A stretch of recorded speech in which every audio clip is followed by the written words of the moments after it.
네, 오늘은 추수감사절입니다. 하나님께 감사와 영광과 또 찬양과 경배를 드리는 날입니다. 한 해 동안 하나님의 은혜로 우리가 풍성한 영육간의 결실을 맺었으므로 하나님 앞에 감사 예배를 드리는 날입니다. 원래 이 추수감사절은 성경에 있는 절기는 아닙니다. 우리가 맥추절, 봄에 밀을 수확할 때 하나님 앞에 예배를 드리죠. 근데 이 추수감사절은 1600년도에 정확하게는 1607년도에 그 영국의 청교도인들이 그 박해와 학대를 피해서 메인플라워라는 배를 타고 102명의 사람들이 거기서 그 영국에서 탈출을 합니다. 오직 하나님을 바르게 믿고 올바른 신앙생활 하기 위해서 그들이 출발을 했습니다.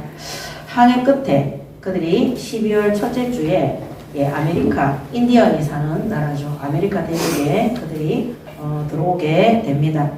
겨울이었기 때문에 그들이 먹을 것도 없고 굉장한 추위 속에서 그 해 겨울을 나면서 40명이 넘는 사람들이 죽었다고 기록되어져 있습니다. 그때 봄이 되자 인디언들, 원래는 아메리카 땅에 인디언들의 나라였거든요. 그 인디언들의 도움을 받아서 그들이 함께 농사를 지으면서 가을에 추수하게 되었어요. 그때 그 도와줬던 인디언 추장들과 그런 사람들을 초대해서 지금까지 우리를 지켜주시고 보호하시고 이렇게 풍성하게 곡식의 결실을 맺게 하신 하나님 앞에 드린 그 감사 예배가 바로 추수감사절의 기원입니다.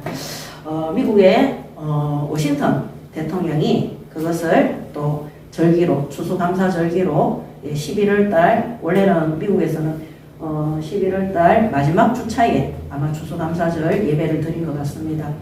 우리 한국 교회는 미국 교회의 영향을 받았기 때문에 1900년도에 추수감사절을 시작했다고 합니다. 그래서 지금은 전체적으로 그 11월 셋째 주에 저희가 추수감사절기를 드리고 있고, 제가 신문에서 보니까 기독교 신문에 어떤 교회들은 추석 때 어차피 우리가 하나님 앞에 감사 그 풍요로움에 대한 그 은혜스러움에 대해서 예배를 드리는 것이기 때문에 추석 때 감사 예배를 드리는 교회들도 있더라고요. 그런 교회들이 또 조금씩 많아지니까 한국교회 전체가 우리가 그날 우상 숭배하지 않고 교회는 추석에 추수감사절기 예배를 드리자 이렇게 의논도 하고 있다고 얘기를 합니다. 오늘 이 추수감사 예배는 하나님께서 우리를 구원하시고 하나님의 은혜로 우리를 보호하시고 인도하사 이 풍요로운 결실을 맺을 수 있도록 영적인 결실, 또 육신의 결실, 또 현장의 복음 전파의 결실을 맺을 수 있도록 하나님께서 인도해 주셨기 때문에 하나님 앞에 정말로 감사와 찬양과 경배와 영광을 돌리는 예배를 드리시기 바랍니다. 아멘. 우리가 날마다 열매 맺는 삶, 이게 바로 추수감사 예배입니다. 하나님께서 하나님의 은혜로 우리를 구원하셔서, 원래는 우리가 죄인이잖아요. 바울은 자신이 죄인 중에 괴수라고 고백을 합니다. 그런데 하나님의 긍휼을 입어서 우리가 구원받고 심지어 직분까지 받아서 이 땅에 사는 날 동안에 땅에 속한 자가 아니라 천국에 속한 자로 하나님 나라 일을 위해서 우리가 심부름 할 수 있도록 하늘의 복, 하늘의 정말 응답을 받은 자로 하나님께서 세워 주신 것입니다. 그러므로 이 땅에 사는 날 동안 땅의 것에 소망을 두지 말고 하늘의 천국에 소망을 두시고 이 땅에 부조리하고 부합리한 하나님의 말씀과 진리의 복음과 맞지 않는 것에 영적인 싸움을 하면서 이 천국 복음을 땅끝까지 전파하는 일에 풍성한 결실과 열매를 맺는 우리 하원교회 성도들이 되시기 바랍니다. 아멘.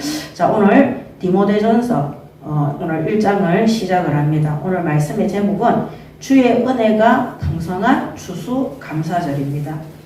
하나님 앞에 구원받은 이후로 인생을 돌아보면 좋은 것도 나쁜 것도 시간이 지나고 나면 결국 그것이 하나님의 가장 선한 것으로 우리가 하나님의 사람으로 온전케 살아갈 수 있도록 축복하신 하나님의 사랑이고 그 긍휼이고 은혜임을 깨닫게 됩니다. 그래서 오늘 주의 은혜가 풍성하다. 매일매일 주의 은혜가 풍성한 추수감사절기에 응답을 체험하는 증인된 우리 성도분들이 되셨으면 좋겠습니다. 자, 첫 번째 1장 1절에서 11절은 다른 부분에 대한 경고입니다.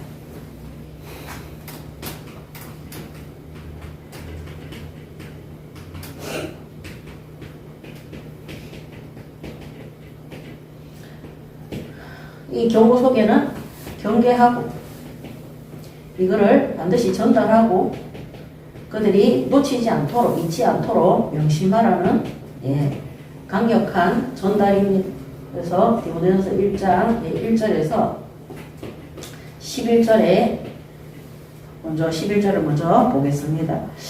우리 구주 하나님과 우리의 소망이신 그리스도 예수의 명령을 따라 그리스도 예수의 사도된 바울은 믿음 안에서 참 아들된 디모데에게 편지하노니 하나님 아버지와 그리스도 예수 우리 주께로부터 은혜와 긍휼과 평강이 내게 있을지어다. 오늘 바울이 다른 사람에게 부탁하는 것이 아니라 디모데에게 부탁합니다. 디모데에게. 이 디모데는 바울의 제자이고 바울의 1차 선교 때 더베에서 만난 제자입니다. 또 그 아버지가 헬라인이고 어머니는 유대인이고 또 그 어머니와 할머니의 믿음과 신앙 속에서 어려서부터 성경, 하나님의 말씀을 알고 신앙 가운데 자란 제자입니다. 그 신앙과 이 믿음이 가문으로부터 어머니와 또 할머니로부터 전달받은 디모데입니다.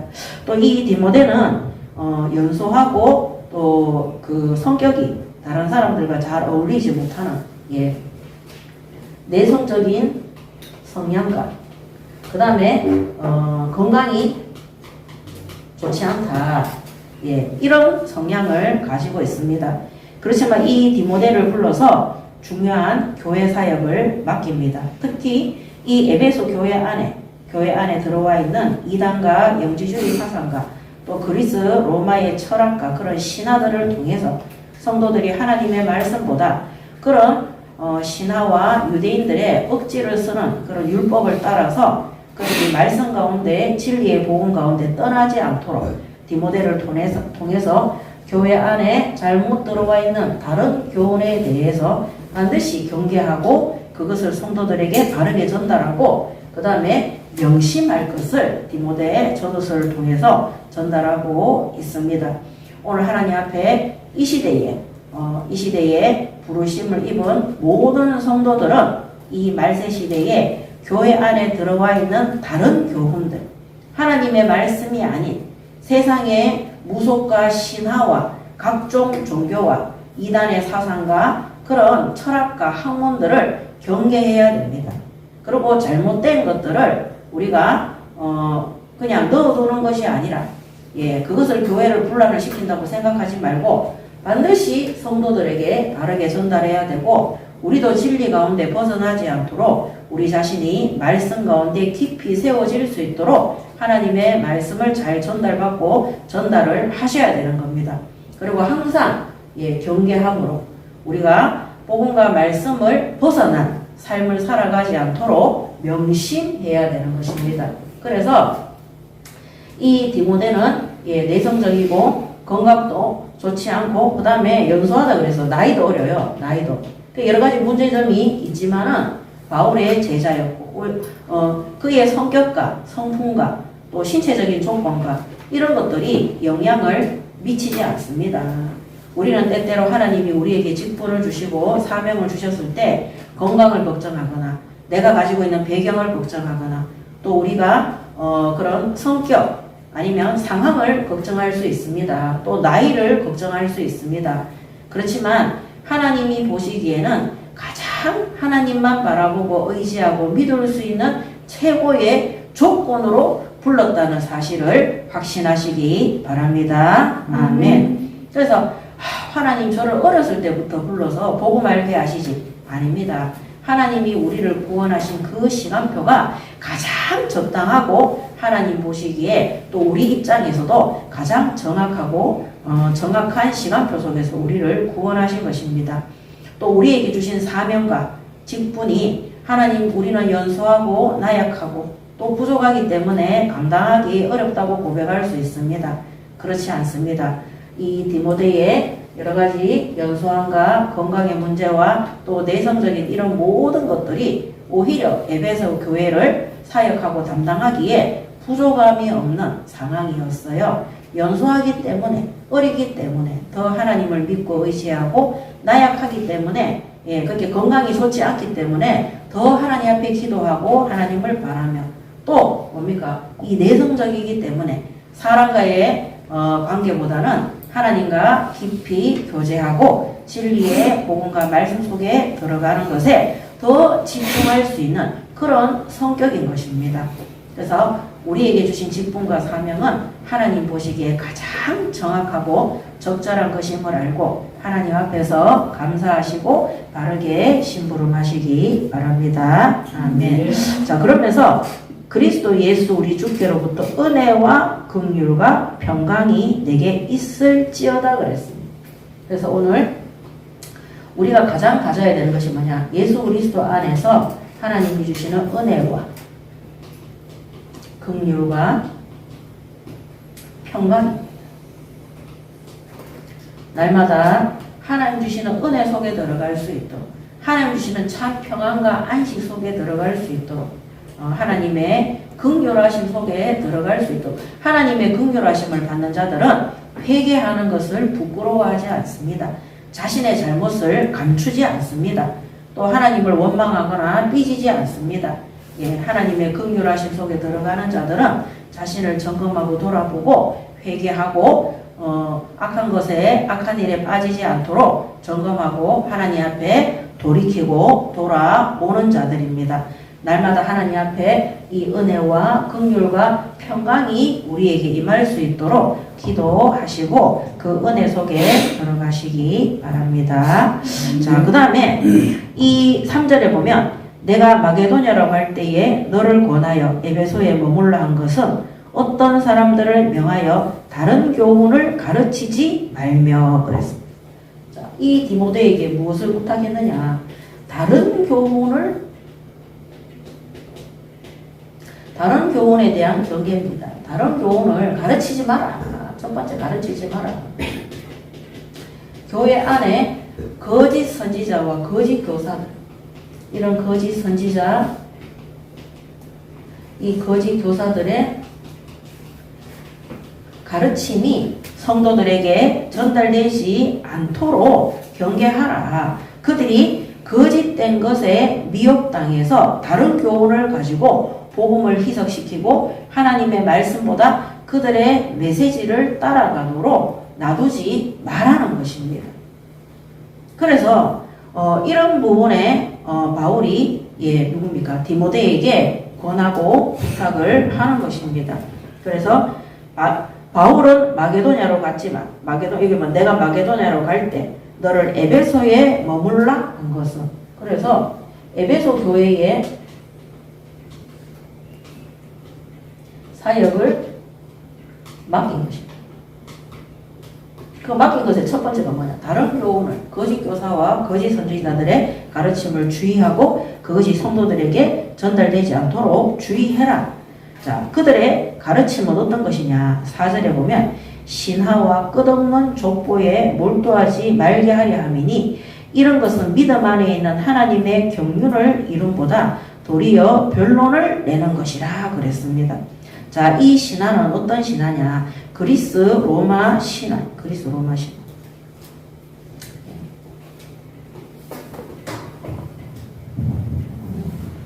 신화.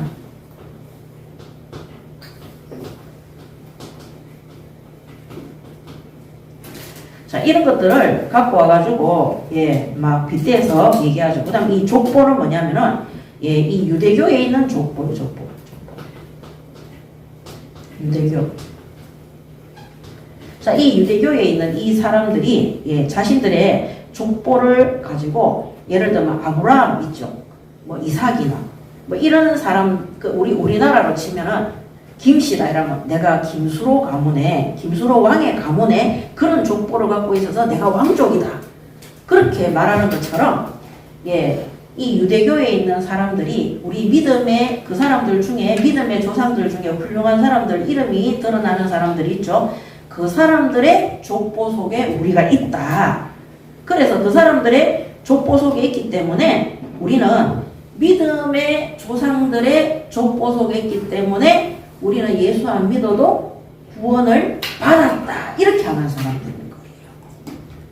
한마디로 옛날에 그 한국교회 사람들이 보면은 우리 엄마가 예수 잘 믿으면 나는 그 엄마 천국 갈 때 나는 뒷다리 붙잡고 나는 자식이니까 따라가면 된다. 이런 막 농담도 했었거든요.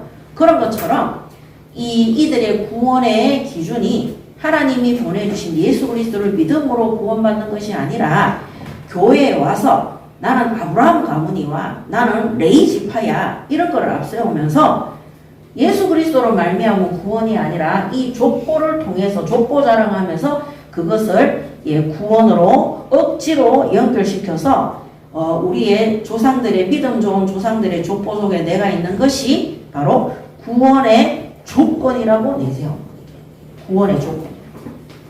참 너무나 무서운. 더 쉽게 말하면 우리 아버지가 목사니까 나도 천국 간다. 나도 구원받았다. 야, 우리 엄마가 교회 중직자야. 그래서 하나님이 나를 구원해서 이런 식으로 예수는 믿기 싫고 바르게 신앙생활을 하기 싫고 하나님의 법대로 교례대로 말씀에 순종하기 싫은 자들이 이렇게 하는 것입니다. 그래서 디도서 1장 14절에도 보면 디도서 1장 14절에도 바울이 디도에게 말합니다. 유대인의 허탄한 이야기와 진리를 배반하는 사람들의 명령을 따르지 않게 하려 함이라 그랬어. 진리를 배반하는, 복음을 배반하는, 예수 그리스도로 말미암은 구원이 아니라 그들의 허탄한 말도 안 되는 거짓말과 잘못된 율법과 교리와 족보와 신화를 통해서 교인들을 어떻게 합니까? 미혹하는 것입니다. 디모데 전서, 후서와 디도서가 바로 목회 서신입니다. 바울이 어떻게 목회하고 교회가 이단과 잘못된 것에 넘어가지 않도록 이렇게 전달한 서신서가 바로 디모데 전후서와 디도서입니다. 자, 이런 것들을 내세운다는 것입니다. 자, 그러면서 바울이 뭐라 그랬냐면은 내가 이 교훈을 쓰는 교훈의 목적이 있다. 교훈의 목적. 이게 1장 5절에 기록되어져 있습니다. 1장 5절. 교훈의 목적이 뭐냐? 이 교훈의 목적은 청결한 마음과 선한 양심과 첫 번째, 청결한 마음과 그 다음에 선한 양심이라고 했어요. 선한 양심과 거짓이 없는 믿음에서 나오는 사랑이라고 했어요. 선한 양심과 거짓 없는 믿음. 거짓 없는 믿음에서 나오는 뭐라 그랬습니까? 사랑이라고 했어요. 하나님의 사랑이죠. 예수 그리스도의 사랑이죠. 그래서 교회 안에 들어와 있는 거짓된, 잘못된 이런 교훈과 교리들에게서 그들이 빠져나올 수 있도록 바울이 경계의 교훈을 주는 목적은 그들이 청결하고 선한 양심과 거짓 없는 믿음 가운데에서 하나님의 사랑이신 예수 그리스도를 바르게 믿고 의지하고 응답받을 수 있도록 인도하기 위한 목적인 것입니다. 그래서 우리가 교회에서도 잘못된 교리와 틀린 그런 사상이나 교리를 얘기할 때 그들을 비난하거나 정죄하는 것이 아니라 방금 이 교훈의 목적이 청결한 마음과 선한 양심과 거짓이 없는 믿음에서 나오는 사랑이라고 한 것처럼 이것을 베이스로 깔고 다른 사람들에게 교훈하시고 경계할 수 있도록 그들을 권면할 수 있도록 도와주시기 바랍니다. 아멘. 그래서 우리가 금요 철야 예배 때 이전에 있었던 교단과 거기에 속해 있는 교회와 성도들을 위해서 기도했습니다. 그죠? 그 교단에 있다고 해서 그 사람들을 비난해서도 안 됩니다. 우리도 그 속에 있었기 때문에. 또 나왔다고 해서 또 비난해서도 안 됩니다. 진짜 하나님 앞에 기도하면서 그들을 만났을 때 그들이 뭡니까? 청결한 마음과 정말 거짓이 없는 하나님 앞에 신실하고 진실하고 진짜 성경 그대로 기록되어진 예수 그리스도를 바르게 믿고 올바른 성령의 역사하는 선한 신앙생활을 할 수 있도록 우리가 교훈하고 진짜 사랑하는 마음으로 하나님이 우리를 사랑하시고 끊임없이 용서하시고 우리가 회개하고 하나님 앞에 돌아올 수 있도록 인도하시는 것처럼 우리가 그런 마음과 중심으로 권면을 해야 하는 것입니다. 그래서 바울이 오늘 디모데를 통해서 에베소 교회에 이렇게 사역해라. 그들이 하나님 앞에 진실로 바르게 신앙생활 할 수 있도록 권면하고 있는 것입니다. 자, 그 다음에 율법에 대해서 말하고 있습니다. 자, 1장 6절에서부터 10절까지. 자, 6절에 보면 사람들이 이에서 벗어나 헛된 말에 빠져 율법의 선생이 되려 하니 자기가 말하는 것이나 자기가 확증하는 것도 깨닫지 못하느니라. 그래서 이 사람들이 율법의 선생이 되려고 한다. 심지어 자기가 무슨 말 하는지도 모르면서 율법의 선생이니까 복음과 상관없는 거죠. 하나님의 말씀을 이용하는 거죠. 그래서 자기가 확증하는 것도 깨닫지 못한다 그랬어요. 그래서 하나님의 사랑과 청결한 마음과 선한 양심과 거짓이 없는 믿음에서 벗어나서 헛된 말에 빠져서 율법을 강조한다는 겁니다. 이런 자들이 참 교회 안에 많습니다. 그 전에 제가 신학교에 있을 때 신학생들이 진짜 하나님 앞에 예배 안 드리고 기도 안 하고 새벽에 밤중에 그렇게 돌아다녀요. 그 돌아다니는데 가서 뭐 하나 싶어서 들어보면은요, 뭐 어디 가서 책 좀 읽었는 거, 신학서적, 종교서 조금 읽었는 거 있잖아요. 그거 가지고 막 그게 진리인 것처럼 막 떠듭니다. 굉장히 많이 있잖아요. 정상적이지 못한 그런 학생들의 특징이 뭐냐? 신학을 끝까지 못해요. 중간에 자기가 생각하는 그런 의도하는 결과가 나오지 않으면은 스스로 상처받아서 학교를 그만두다든지 이상한 데로 빠지더라니까요. 그래서 사람들이 이에서 벗어나 헛된 말에 빠진다 그랬어요. 그리고 율법의 선생이 되어서 자기가 말하는 것이나 확증하는 것도 깨닫지 못한다고 되어 있습니다. 자, 그러면서 이런 것들이 이 구원의 조건을 율법으로 강조하는 거예요. 복음이 아닌 거예요. 예수 그리스도를 말미암아 우리의 죄가 십자가에서 다 사해진다 이게 아니라 구원의 조건을 율법의 선생이니까 율법으로 그들이 전하는 그걸 이제 율법을 강조하는 거죠. 율법의 선생에 대해서 율법을 강조하죠. 그러니까 안 맞는 거예요. 어떻게 율법으로 구원받을 수 있습니까? 율법을 다 지킬 수 있는 인간은 없습니다. 그러니까 횡설수설 하는 거죠. 그러면서 많은 신학적인 용어나 율법의 언어들을 사용하면서 자기가 확증하는 것도 깨닫지 못한다. 한마디로 내 자신이 드러나고 자랑하기 위해서 내 자신을 이 1장 7절에 보면 자신을 드러내기 위해서 이런 사람들은 예배 기도 제대로 안 합니다. 그렇게 책을 많이 봐요. 그렇게 막 신학서적을 많이 봐요. 저는 옛날에 그 전도 캠프 할 때 그 강의 담당하시는 목사님이 한 달에 책을 100권씩 읽어요. 한 달에 10권도 읽기 힘든데 사실은 그 책을 100권 읽으니까 그 예배 시간에 하루 종일 책 얘기만 하더라니까. 그리고 마무리는 뭐 하느냐? 예수는 그리스도. 말이 앞뒤가 안 맞는 거예요. 그래서 저는 그런 목사님을 보면서 나는 절대 책 안 읽어야 되겠다 이 생각밖에 안 들더라니까요. 우리가 책을 읽고 신학서적을 읽고 신학을 공부하는 이유는 성경에 있는 진리의 복음인 예수 그리스도를 발견하고 그거를 밝히 증거하고 증언하기 위해서 도움을 받는 것입니다. 그런데 그것이 우리의 지식을 자랑하고 율법을 자랑하고 나를 나타내기 위한 것이 된다면 그거는 진짜 하나님의 말씀과 맞지 않는 것입니다. 그래서 전에도 말씀드렸지만 현장에 들어가서 복음 전할 때 일어나는 역사와 간증 그렇게 하지 마세요.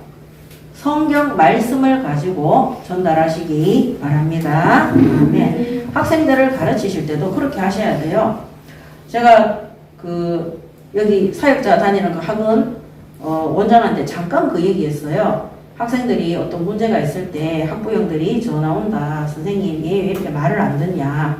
그때 제가 그 학생 바꾸라고 해서 신명기에 네가 부모 말씀에 순종하지 않으면 이 땅에서 생명이 빨리 끊친다. 이런 말씀이 있다. 그거를 전달하면 아이가 아유 선생님 제가 잘못했습니다. 이라고 엄마 말 들을게요. 이런 일이 있다. 이러니까 딱 그 사람이 뭐라고 얘기하냐면 연필하고 꺼내더니 그 말씀 성경 어디에 있길래 그 자기한테 좀 보내달라는 거예요. 그래서 제가 이거는 나중에 제가 다음에 내가 전해주겠다 그랬어요. 그거 뭐냐면은 하나님 말씀 이용하는 거예요. 하나님 믿지도 않으면서 하나님 앞에 예배하지도 않으면서 자기 자녀를 갖다가 어떻게 합니까? 장악하고 싶으니까 거기에 그런 말이 있어서 나한테 그런 전화를 받고 순종하는 애들은 예수 믿는 아이들이에요. 하나님의 말씀을 믿는 아이들이에요. 그래서 저는 불신자들이 어떤 거를 이용하기 위해서 저한테 말씀 가르쳐 달라 하면 절대 제가 얘기 안 합니다. 하나님도 믿지 않고 예수도 믿지 않는 자들이 무슨 하나님의 말씀을 사용합니까? 그래서 제가 이거는 다음번에 제가 가르쳐 드리겠습니다. 예, 그러고 연락 안 하고 있어요. 그래서 하나님의 말씀 아닌 것을 많이 떠벌떠벌 더들면서 자기를 드러나고 자신을 강조하기 위해서 하는 그런 거짓된 교사들과 헛된 것에 미혹당해 있는 그런 사람들을 경계해야 되는 것입니다. 그래서 그러면서 1장 8절에서 10절에 보면 1장 8절 10절에 보면 그러나 율법은 사람이 그것을 적법하게 쓰면 선한 것임을 우리는 아노라.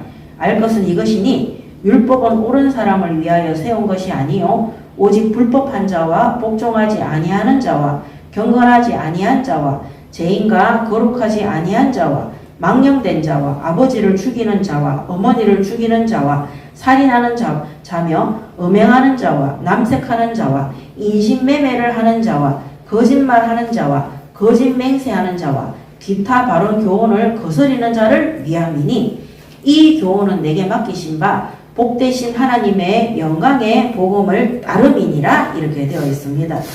오늘 이거를 통해서 보면 율법은 옳은 사람이 아니라 복종하지 않고 불법하고 악한 일에 앞장서는 자들이잖아요. 그래서 이 1장 8절에서 10절의 말씀을 보면 죄인은 사람의 의로는 죄인의 의로는 구원받을 수가 없는 것입니다. 모든 사람이 로마서 23장에 죄인이라고 그랬어요. 그래서 이 율법은 옳은 사람이 아니라 죄 가운데 있는 자들을 위해서 율법이 필요하다. 이 율법을 통해서 내가 뭐를 깨닫습니까? 죄인임을 깨닫는 거예요. 그 다음에 그래서 인간의 의로는 결코 인간은 의를 행할 수가 없어요. 왜냐면은 여기에 읽은 것처럼 9절 10절에 불법한 자와 복종하지 않은 자와 경건하지 아니한 자 죄인과 망령된 자 어머니 아버지를 죽이고 살인하고 음행하고 남색하고 그 다음에 인신매매하고 거짓말하고 이런 사람들의 의로는 구원받을 수가 없다는 거예요. 이 사람들이 감옥에 있고 강도하고 사기치는 사람들입니까? 우리 자신입니다. 우리 자신. 우리도 부모를 원망하고 미워할 때 있잖아요. 우리도 거짓말 안 합니까? 우리도 다른 사람들에 대해서 악한 마음을 가질 때가 있습니다. 물론 인신매매하고 그렇게 하진 않겠지만은 거짓말하고 다른 교훈을 거짓 맹세하고 거짓 맹세 얼마나 많이 합니까? 하늘에도 대고 하고 하잖아요. 그래서 우리의 의로는 결코 구원에 이를 수 없습니다. 우리가 죄인임을 깨닫게 하는 것이 바로 율법이라는 것입니다. 그러면서 1장 11절에 이 교훈은 내게 맡기신 바 복되신 하나님의 복음을 다름이라 그랬어요. 그래서 이 율법은 구원받은 성도들이 거룩한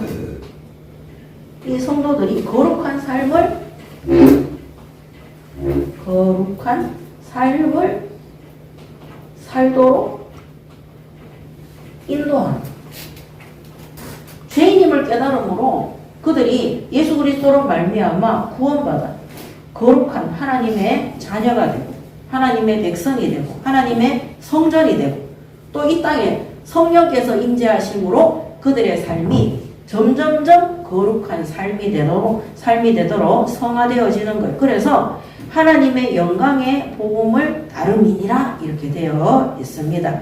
그래서 이 율법을 강조해서 복음을 말하지 않고 율법을 지킴으로 구원받을 수 있다는 거짓된 말에 미혹당하지 않도록, 그리고 이 율법은 반드시 필요해요.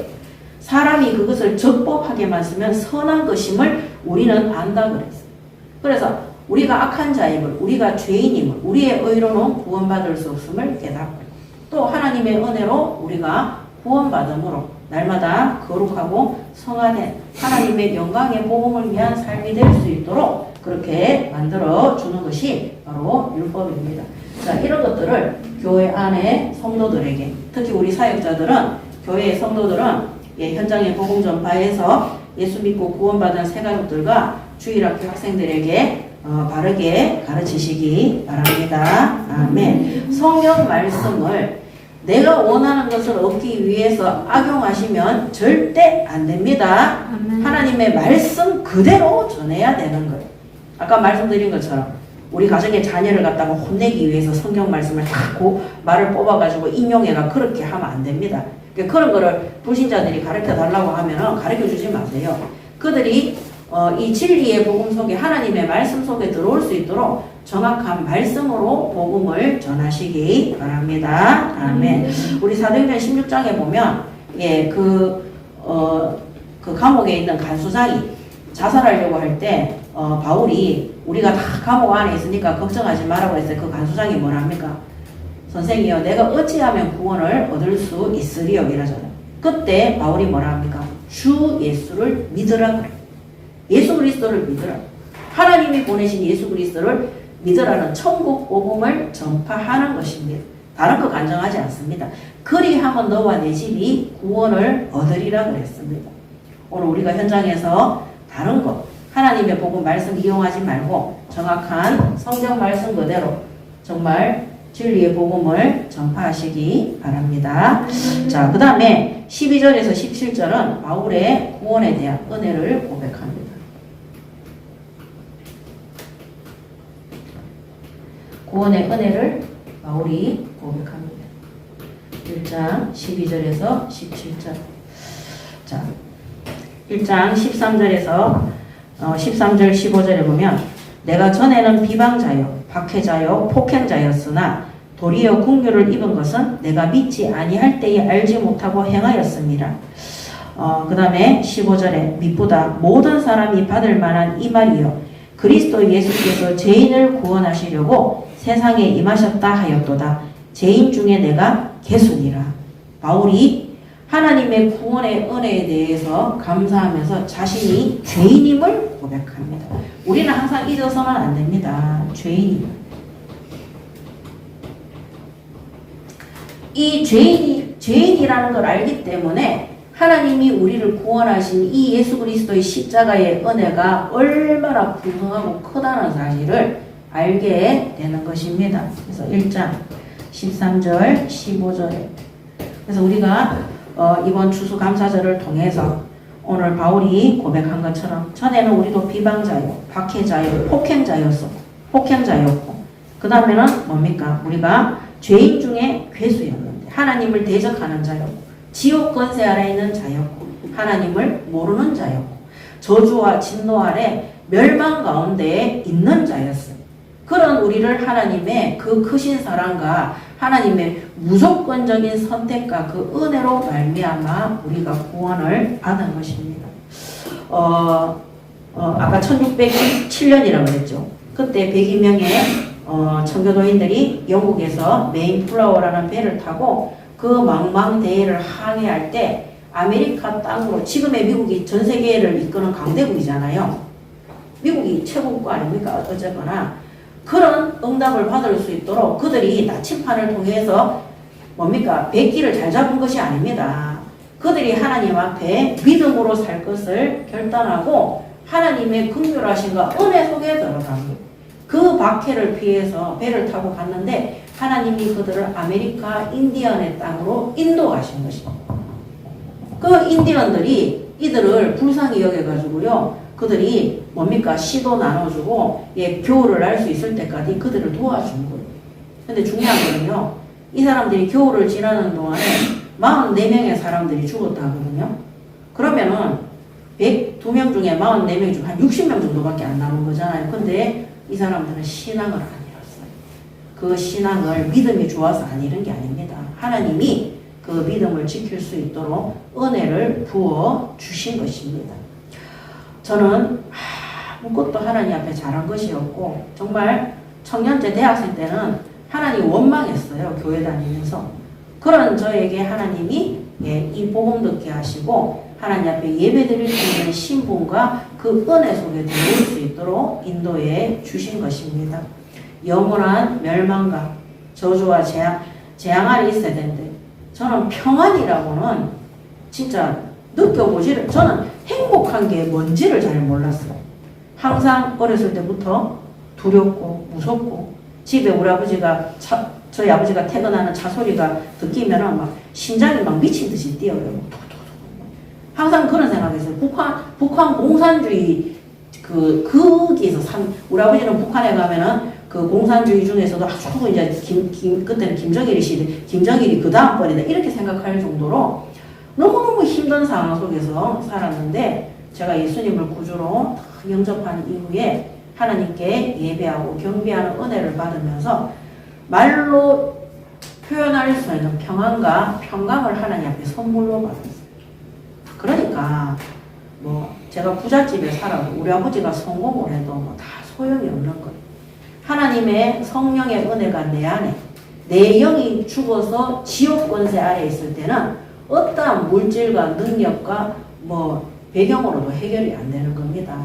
죄 가운데 있을 때 저주 아래 있을 때 하나님의 은혜로 구원을 받은 것입니다. 오늘 바울이 그거를 고백한 겁니다. 그래서 이거를 우리가 새가족들과 교회 안에 성도들에게 반드시 알도록 해야 되는 거예요. 우리가 하나님 앞에 나중에 응답받았을 때 아까 일부 예배 때 말씀드린 것처럼 갈보리 교회에 성도가 10,000명이 되어지니까 그때부터 하나님의 은혜로 구원받은 그 성도들이 다투고 분쟁하고 목회자가 횡령하고 부목사가 성도를 폭행하고 성도들이 부목사를 폭행하고 지옥입니다. 그들의 하나님은 누굽니까? 물질입니까? 헌금입니까? 그들의 두 파로 나뉘어져서 싸우는데 분쟁입니까? 그들이 하나님 앞에 양쪽에서 기도할 때 하나님이 누구 말을 듣겠습니까? 그 누구의 기도도 들으시지 않는 것입니다. 오늘 우리가 죄인임을 고백하고 언제든지 우리가 죄성을 따라갈 수 있음을 알고 날마다 하나님 앞에 우리 자신을 드리고 하나님의 은혜로 열매 맺는 그런 성도 될 수 있도록 인도받으시기 바랍니다. 아멘. 그 메인플라워를 탔던 그들이 아메리카 인디언의 땅에서 하나님 앞에 농사 지었을 때 그 가을에 풍성한 열매를 맺은 거예요. 60명의 남은 사람들이 제가 듣기로는 자기들 집보다 교회부터 먼저 지었다고 얘기를 해요. 그들의 변치 않은 그 신앙도 하나님이 은혜로 주신 것입니다. 제가 옛날에 한 20년 전인가 톰 크루즈가 나오는 영화를 봤어요. 근데 그 영화 제목은 잘 모르겠어요. 근데 그 영화 내용이 뭐냐면은 그때 이제 미국 메인플라워를 탄 청교도인들 때문에 이제 아메리카 땅이 이제 알려진 거예요. 그러면서 이제 거기가 조금 번성이 되니까 근데 그래도 아메리카 땅은 엄청나게 넓은 거예요. 그래서 이제 그 영국 사람들이 글로 건너간 거잖아요. 그 유럽에 소문이 난 거예요. 영국에 있는 사람들이 우리가 너무 먹고 살기 힘드니까 아메리카로 가자. 이래가지고 아메리카에 사람들이 배를 타고 막 가는 거예요. 거기 이제 주인공 중에 톰 크루즈가 있었어요. 근데 그 아메리카의 인디언들 외에 그 넓은 땅을 어떻게 나누는 줄 아세요? 그 영화에 보면 그렇게 나와요. 톰 크루즈가 말을 타고 깃발을 탁 세우고요. 거기서 말을 타고 다가닥다가닥 해서 자기가 땅 차지하고 싶은 만치 가서 깃대를 꽂으면 그게 자기 땅이더라고요. 땅 주인이 없으니까. 그래서 제가 와, 새로운 땅, 신대륙에 가니까 땅 주인이 없으니까 자기들이 맨 먼저 도착해서 차지하는 게 그구두만.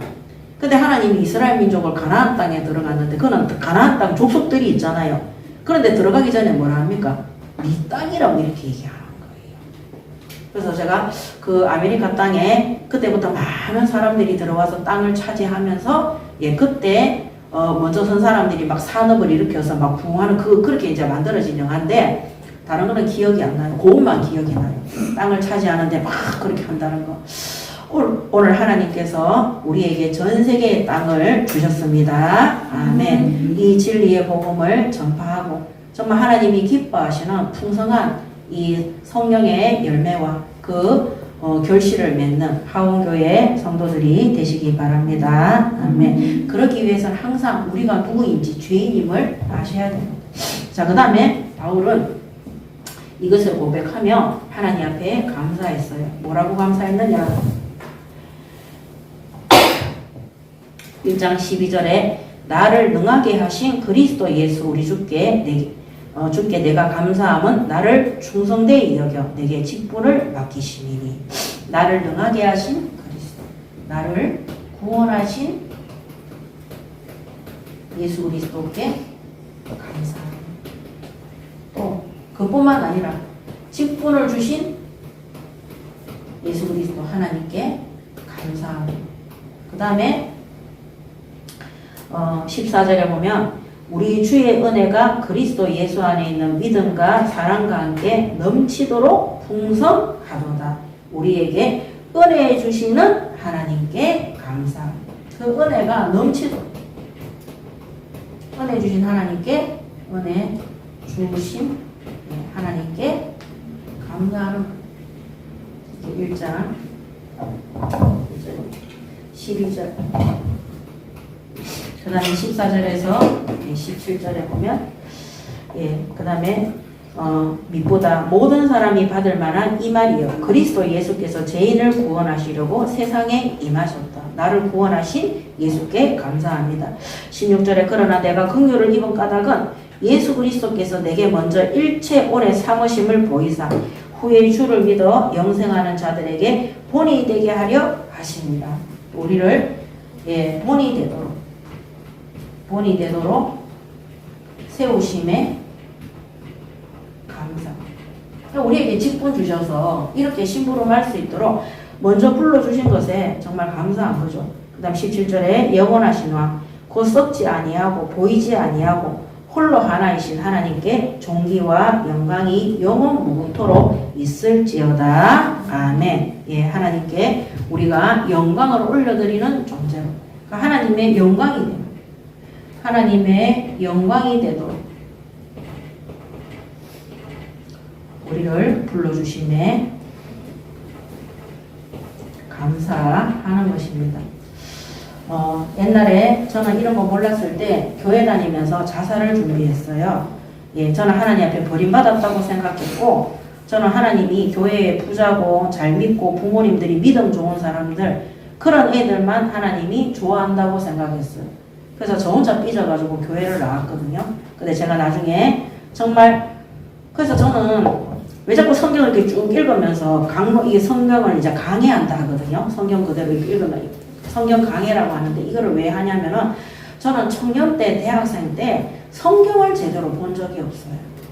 그러니까 하나님의 말씀이 기억에 남는 게 하나도 없는 거예요. 성경 공부를 했는데 그래 했잖아요. 딱 한 게 기억나는 거예요. 우리가 죄인인데 하나님이 퍼펫이 화장실에 가서 똥 싸고 나서 밑에 봤더니 구더기들이 있는데 우리가 구더기라는 거예요. 그래서 구더기가 불쌍해서 사람이 구더기가 되어서 구더기를 구원하러 온 게 예수 그리스도라는 거예요.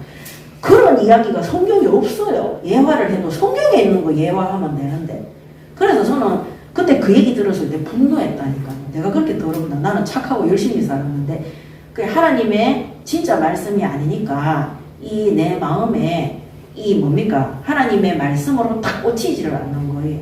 근데 제가 30살에 복음 받을 때 출애굽기 20장 4절 5절을 딱 얘기해 주는데 하나님의 말씀이 칼이 되어 비수가 되어서 제 영혼에 확 박히더라니까요.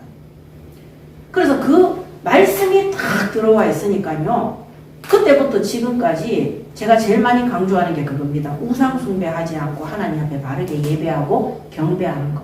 그래서 누구보다도 우리가 하나님께 감사해야 되는 모든 이유를 성경 말씀에서 내가 받은 구원과 나의 직분과 주신 사명과 이 땅에서 하나님이 나를 보호하시고 인도하시고 하나님의 영광되게 나를 불러주심에 말씀 속에서 찾아서 하나님 앞에 응답 받으시고 감사하시기 바랍니다. 아멘. 그래서 이 말씀이 히브리서 4장 12절에 우리의 영을 살리고 마음과 정신을 살리고 영과 혼과 골수와 우리 뼈를 살리고 우리의 모든 마음과 생각까지 판단한다고 되어 있어요.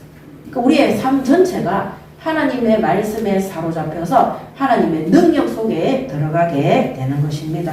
그래서 반드시 우리가 현장에 주일학교든 새가족들이든 우리 교회 성도들에게도 성경에 기록되어진 하나님의 말씀으로 확인을 시켜야 돼요.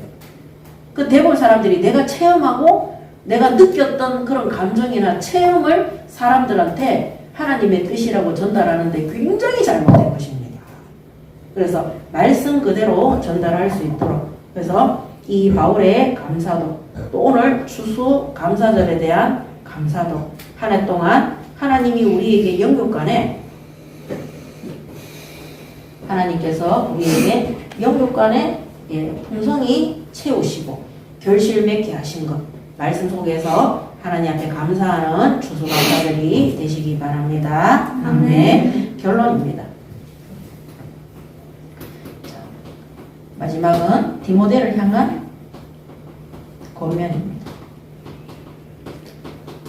이 시대 성도들을 향한 또 우리 지교의 사역자들과 부교육자들을 향한 권면입니다. 1장 18절에서 20절.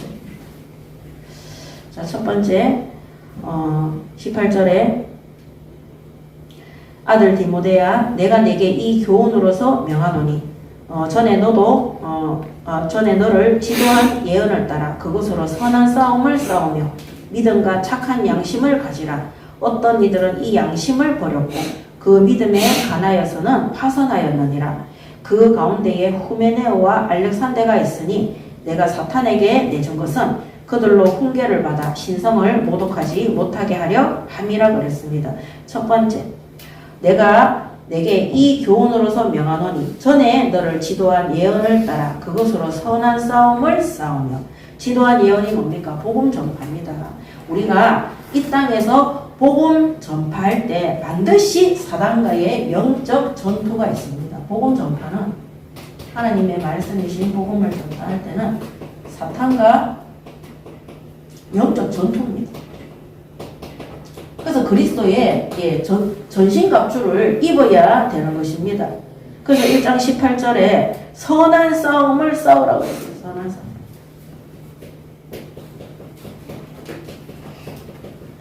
선한 싸움을 해라. 사탄과 영적 싸움 해라. 그래서 승리하기 위해서 어떻게 해야 되냐? 하나님의 말씀 위에 굳건하게 써야 돼요. 승리하기 위해서 하나님의 말씀 위에 굳건하게 써야 돼요. 굳건하게. 서라. 그래서 예수님도 금식할 때 이 마귀가 이 사탄이 미혹하고 싸움 걸러갔을 때 전능자이신 하나님인데도 말씀으로 물리치시고 승리하셨음을 볼 수 있습니다. 그래서 우리가 그리스도의 전신갑주를 입고 믿음의 강패와 성령의 검, 성령의 검은 찌르는 거잖아요. 하나님의 말씀이 의의 흉배와 진리의 이 허리띠를 메고 평안의 신발을 신고 구원의 투구를 가지고 근데 이 모든 구원의 투구와 이런 모든 것들이 하나님의 말씀 속에 세워질 때 그리스도의 전신갑주를 착용하게 되는 것입니다. 그 어떤 곳에도 우리가 하나님의 말씀에 굳건히 서서 기도하는 것은 무너뜨릴 수가 없습니다. 아멘. 자, 그래서 디모데에게 말씀 가운데 굳건히 서라. 그리고 사단과의 영적 싸움, 선한 싸움에도 하나님의 말씀으로 승리케 하는 것입니다.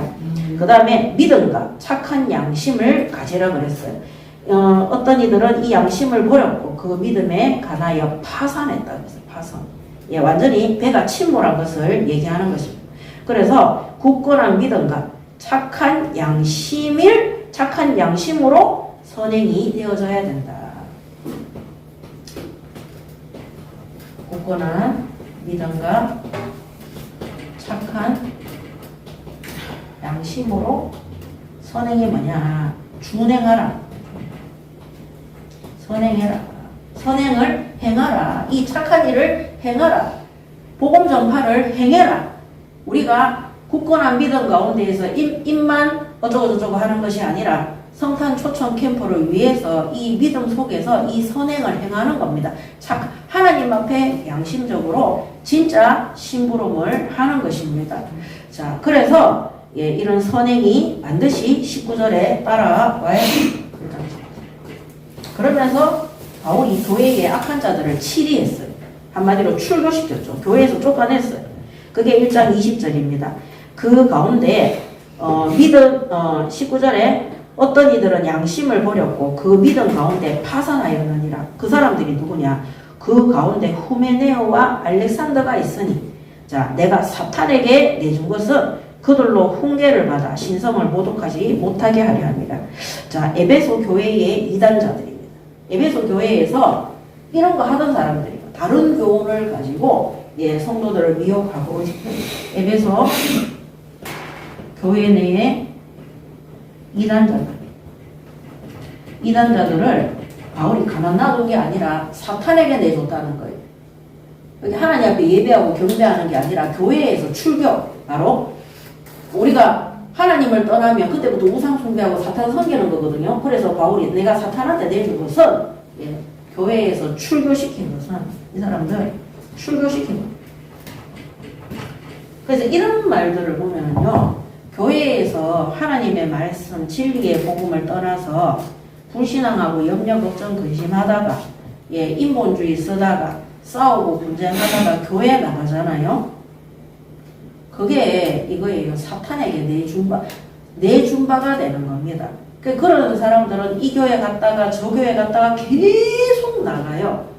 왜냐하면 교회 와서 인격적으로 하나님을 만나고 예수 그리스도로 말미암아 구원받아 신실한 믿음과 굳건한 믿음과 신앙생활을 하는 것이 아니라 사람의 생각과 판단과 말을 따라서 헛소리 계속하다가 스스로 시험 들어서 나가도록, 이거 한마디로 바울의 말대로 사탄에게 내주게 되는 거죠. 그러니까 하나님이 내보내시는 거예요. 하나님. 이 출교예요, 그게.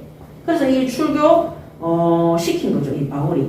그래서 교회 안에서도 다른 복음과 다른 교훈을 가지고 이렇게 하는 자들은 바울이 출교시키는 것을 디모데에게 보여주는 거예요. 예, 교회를 어지럽게 하고, 그래서 하나님이 가나안 땅에 들어가면 어떻게 하라고 그랬어요? 다 죽이라고 그랬어요.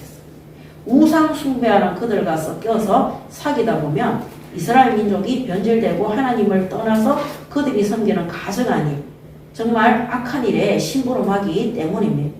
애굽에서 출애굽했는데도 광야에서 시내산에서 모세가 내려오지 않는다고 십계명 받으러 가는 거 알면서도 불구하고 금송아지 만들어서 섬기는 게 아론이 앞장서서 하는 게 이들의 모습인 거예요. 그래서 이런 자들은 진짜 이 교회 안에서 출교시키라고 되어 있습니다.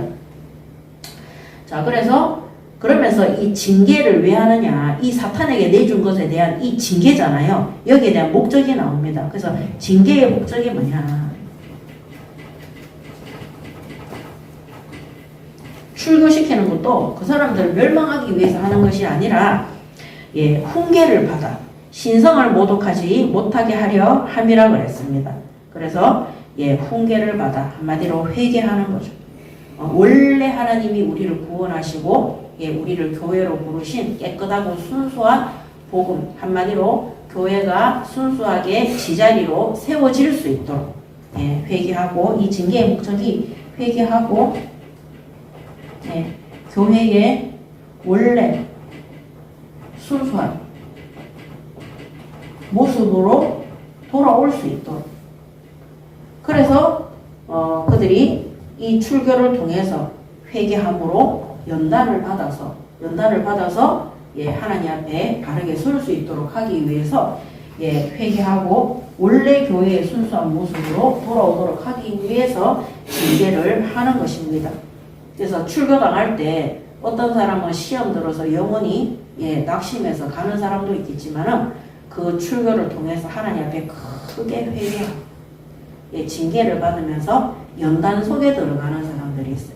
내가 하나님 앞에 정말 잘못했구나. 다시는 내가 이렇게 하지 않도록 그거를 발판을 삼아서 진짜 사람들 만나지 않고 기도원에 가든지 깊은 골방 속에 들어가서 하나님 앞에 회개하고 진짜 말씀 그대로 읽기 위해서 몸부림치는 겁니다. 우리가 앞전에 있던 교단에서 나온 사람들이 있거든요. 근데 거기서 진짜 하나님 앞에서 우리가 정말 몰라서 잘못된 교리 속에 우리가 있었구나. 또 우리 교회는 회개하고 성경을 바르게 읽으면서 바른 것들을 교정하기 위해서 심부름했어요. 자, 어떤 사람은 그 하나님이 징계하신 거잖아요. 지금 벌을 내리셔서 막 흩어지게 했죠. 거기서 나와서 그 전에 하던 악행을 멈추지 않고 지금도 하고 있는 사람들이 있는 거.